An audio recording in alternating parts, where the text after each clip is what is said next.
Sporting wicket পেলেই জ্বলে ওঠেন লিটন কুমার দাস। এ যেন অবিশ্বাস্য কথা। এত সমালোচনা আর হা হুতাশের নেপথ্যে কি বাংলাদেশের স্লো উইকেট, মন্থর গতির উইকেটই লিটনের জন্য কাল হয়ে দাঁড়িয়েছে? পরিসংখ্যান তো তাই বলে। আন্তর্জাতিক টি-20 ক্রিকেটে লিটনের সর্বোচ্চ রান ৮৩। ৪১ বলে ৮০ ঊর্ধ্ব সে ইনিংসখানা খেলেছিলেন চট্টগ্রামে। ১০-৪ ৩ ছক্কায় সাজানো রানের পশ্চার পেছনে উইকেটই ছিল প্রধানতম উপকরণ। মিরপুরে ইংল্যান্ডের বিপক্ষে ৭৩ রানের ইনিংসখানা সরিয়ে রাখলে এর আগে ভারতের বিপক্ষে করা ৬০ রানের ওই ইনিংসে লিটনের ব্যাট চলছিল চাবুকের মতো। না, এখানেও শেষ নয়। পাকিস্তানের বিপক্ষে লিটনের ব্যক্তিগত সর্বোচ্চ রানের ইনিংস ছিল ক্রাইস্টচার্চের ৬০ রানের। সে ঝলমলে ইনিংস বলে দেয় ভালো উইকেট পেলে কতটা ভালো ব্যাটিং করতে পারেন লিটন দাস। তাই ঘুরে ফিরে এক কথাই আসছে, লিটনকে রানে ফেরাতে চাও তাহলে ভালো উইকেট দাও। মন্থর উইকেটে ব্যাটে বলে সংযোগ করতে পারেন না, ভুল বল সিলেকশন করে আউট হয়ে যান, আর এতেই সমালোচনায় পড়েন লিটন। সবশেষ ম্যাচেও শর্ট সিলেকশনে গড়মিল করে ফেলেন এই ব্যাটার, যার খেসারত দিতে হয়েছে উইকেট বিলিয়ে দিয়ে। ধরে খেলতে পারলে এই ম্যাচ থেকেও বড় স্কোর নিয়ে মাঠ ছাড়তে পারতেন। হিসেব নিকেশে লিটন আরেকটু স্মার্ট হলে দল ও নিজের জন্য ভালো হবে। বছর ৪ আগে সাকিব আল হাসান একবার স্পষ্ট করেই বলেছিলেন, মিরপুরে কেউ যদি ৯-১০টা ম্যাচ খেলেন তাহলে ওই ব্যাটারের ক্যারিয়ার শেষ হয়ে যাবে। সাকিবের কথা সুর মিলিয়েছিলেন বাংলার নয়া টি-20 কাপ্তান লিটন দাস। মিরপুরে ম্যাচ খেলা নয়, প্র্যাকটিস করলেই ঝামেলায় পড়বেন ব্যাটাররা, এমনটাই বলেছিলেন লিটন। দেশের প্রায় সব ক্রিকেটাররাই একমত, মিরপুরের উইকেট আদর্শ না। আর এখানেই আন্তর্জাতিক টি-20 ক্রিকেটে ১৮ বার ব্যাট করতে নেমেছেন লিটন। কত শত প্র্যাকটিস বল ফেস করেছেন তার ইয়ত্তা নেই। সাকিবের কথা বেঞ্চমার্ক ধরলে তো লিটনের ক্যারিয়ার এখানেই শেষ। শেষ হবে নাকি শুরু, তার হিসেব কষতে হবে ক্রিকেট বোর্ডকে। ক্রিকেট উন্নয়নে সবার আগে উইকেট উন্নয়ন করতে হবে, আর এটা কতটা চ্যালেঞ্জের বিষয় সেটিও ভাবতে হবে বাংলাদেশ ক্রিকেট বোর্ডকে। দান ৩ দান, বেশি কিছু করতে হবে না, শুধু একবার বলটা পায়ে লাগাতে পারলেই হবে, তাহলেই কেল্লা ফতে। আরব আমিরাত কিংবা পাকিস্তান, প্রতিপক্ষ যেই হোক, এই একই ফর্মুলাতেই তাওফিক হৃদয় কুপোকাত। বল ব্যাটের খেলায় সেই পুরনো তাওফিক হৃদয় যেন হারিয়েই গেছেন।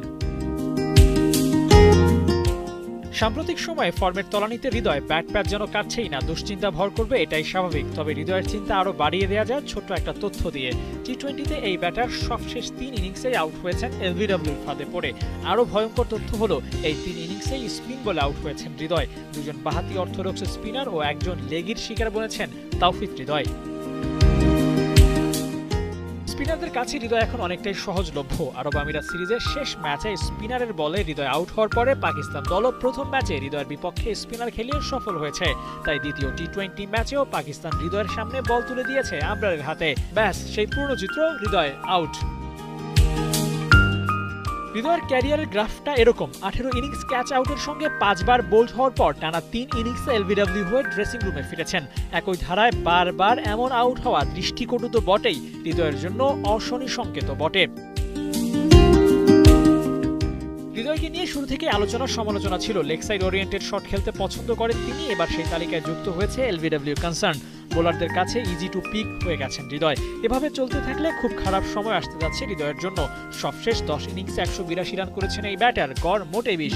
অর্ধশতক একটা, ভারতের বিপক্ষে ৬৩ রানের ইনিংসটা হৃদয়ের ক্যারিয়ার সেরা। এই যদি হয় টপ অর্ডার ব্যাটারের পারফরমেন্স, তাহলে এই হৃদয়কে ভাবতে হবে নিজের ফর্ম নিয়ে। কামব্যাক করতে হবে চোখ ধাঁধানো কোনো পারফরমেন্স করে। কাটা দিয়ে কাটা তোলার সুযোগ আছে হৃদয়ের সামনে। পাকিস্তানের বিপক্ষে সিরিজের শেষ ম্যাচে ফর্মে ফেরার পথ খোলা আছে। সামনে আছে শ্রীলঙ্কা সিরিজ। দলে থাকলে সেখানেও ভালো কিছু করা সম্ভব। এক কথায়, হৃদয়ের জন্য কামব্যাকের যথেষ্ট সুযোগ আছে। লুফে নিতে হবে তাকেই। ৩৯ ধাপে এগিয়ে থাকে ইন্দোনেশিয়াকে হারিয়ে আত্মবিশ্বাস বাড়িয়ে নেয়া জর্ডানে ফ্রেন্ডলি ম্যাচে রাতে মাঠে নামছে বাংলাদেশ। সাম্মানের কিং আবদুল্লা স্টেডিয়ামে ম্যাচটা শুরু হবে বাংলাদেশ সময় রাত ৮টায়। জুনে মিয়ানমারে এএফসি উইমেন্স এশিয়ান কাপের বাছাই পর্ব খেলবে বাংলাদেশ। তার আগে নিজেদের ঝালিয়ে নিতে মরিয়া মেয়েরা। প্রস্তুতি রঙিন করতে শক্তিশালী প্রতিপক্ষের মোকাবেলা করার সুযোগ তাদের সামনে। যদিও স্কোয়াডে নেই সাবিনা খাতুন, মাসুরা পারভিন, কৃষ্ণা রানী সরকারদের মতো অনেক সিনিয়র ফুটবলার, তবে দলকে ভারসাম্যহীন ভাবছেন না কাপ্তান আফিদা। র্যাঙ্কিংয়ে এগিয়ে থাকে ইন্দোনেশিয়ার বিপক্ষে লড়তে ভালোই প্রস্তুতি সেরেছে বাঘিনীরা। ইন্দোনেশিয়াকে হারিয়ে পরের প্রস্তুতি ম্যাচ জর্ডানের বিপক্ষে খেলতে চায় আফিদা ঋতুপর্ণা চাকমারা। নাম উঠেছে জরিমানার খাতায়। এবারের আইপিএলে এটাই যেন নিউ নর্মাল ঘটনা। পারফরমেন্স নয়, জরিমানা গুণে আলোচনায় উঠে এসেছেন দিগ্বেশ রাঠে।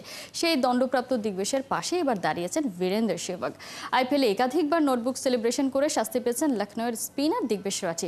প্রথম দুবার জরিমানা করার পর তাকে এক ম্যাচ নির্বাসিত করা হয়। এই তরুণ স্পিনারের সাথে যা হয়েছে তা রীতিমতো অন্যায় বলছেন বীরেন্দর সেহবাগ। নিয়ম ভেঙে কখনোই মহেন্দ্র সিং ধোনি কিংবা বিরাট কোহলিরা শাস্তি পাননি, অথচ দিগ্বেশের সাথে ঘটছে ভিন্ন ঘটনা। সেহবাগ বলেন, ছেলেটা আইপিএলে প্রথম বছর খেলছে।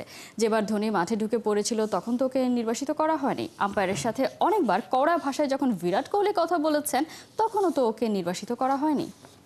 বাংলাদেশ সাউথ আফ্রিকা ইমার্জিং দলের খেলায় রিপন মণ্ডলের সাথে তর্ক বিতর্কর হেলমেট ধরে টানাটানির জেরে হয়ে গেছেন গিলটি। বিভিন্ন গণমাধ্যম সূত্রে জানা গেছে, আইসিসির কোড অফ কন্ডাক্ট অনুযায়ী সাসপেনশন পয়েন্ট পেয়েছেন এই প্রোটিয়া অলরাউন্ডার ইনোসেন্ট এন্তুলি।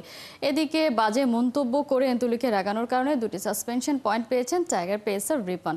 আর তাকে ধাক্কা ও হেলমেট ধরে টানাটানি করায় 4টি সাসপেনশন পয়েন্ট দেওয়া হয়েছে সাউথ আফ্রিকান বোলিং অলরাউন্ডার এন্তুলিকে। একই ঘটনায় তর্কে জড়িয়ে আঙুল উঁচিয়ে কথা বলায় 1টি সাসপেনশন পয়েন্ট পেয়েছেন Protea wicket keeper batter Mikel Prince. এই সাসপেনশন পয়েন্ট অনুযায়ী ক্রিকেটারদের বিরুদ্ধে ব্যবস্থা নেবে বিসিবি ও ক্রিকেট সাউথ আফ্রিকা।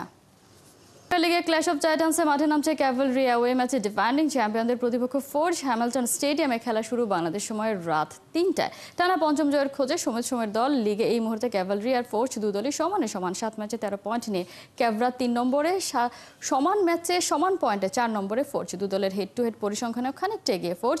এখনও পর্যন্ত 33 বারের লড়াই ফোর্জ জিতেছে 15 বার, ক্যাভেলরির জয় 10 ম্যাচে। এই ম্যাচেও ক্যাভদের ফ্রন্ট লাইনে মুজি আর ভোশেস্কি, অন্যদিকে মিডফিল্ডে ভরসা যথারীতি সোম। ব্রুনো ফার্নান্দেস ঠিকই আলো ছড়িয়েছেন, যা চোখ এড়ায়নি সৌদি ফুটবল কর্তৃপক্ষের। ম্যানচেস্টার ইউনাইটেডের এই মিডফিল্ডারকে তাই দলে ফেরাতে চায় আল হিলাল। সেজন্য তারা 80 মিলিয়ন পাউন্ডও খরচ করতে রাজি।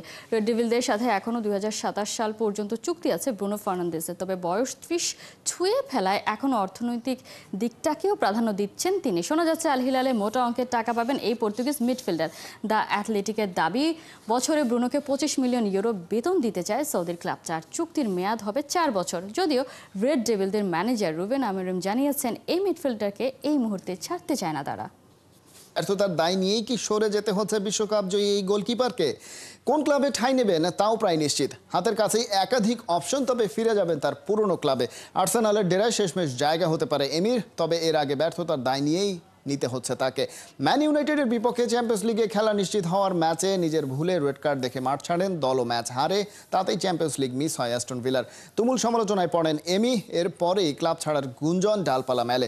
ট্রান্সফার মার্কেট জানায় ডেভিড রায়া ম্যানচেস্টার ইউনাইটেড ছাড়লে এমিকেই ডেকে নেবে তারা। আসসালামু আলাইকুম। প্রতিদিন তো আমরা অনেক খবরই দেখি, অনেক খবর সম্পর্কে আইডিয়া করি, কিন্তু আমি আপনাদের কাছে এমন একটা খবর প্রতিদিন নিয়ে আসবো যেটা কিনা অনেক রিলেটেড এবং সত্য।